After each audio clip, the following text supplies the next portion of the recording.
Network News.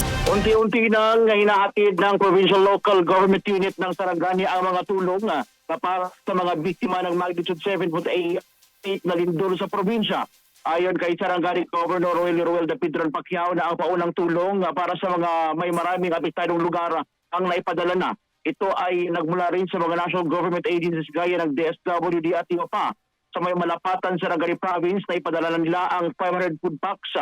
Para sa Glan, Sarangani Province na ipadala na ang halos 1,400 na food packs, boxes at 700 na galong mineral water at maging sa Maasim, Malungon at Kiamba, Sarangani Province.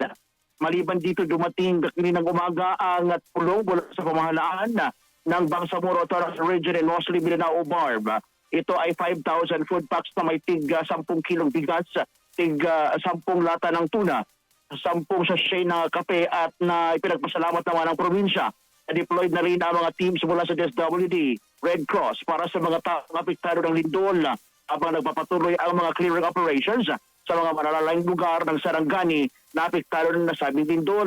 Dagdag pa ng gobernador na malaking tulong ang pagbisita ng mga matataas na opisyal mula sa Malacanang, lalong-lalo na sa Pangulo, sa pagsigurong makarating ang tulong sa mga kababayang Sarangansa. Kasama mo sa probinsya ng Sarangani, Radyo Man Brian Oñate, Tatak RMN. RMN Network News.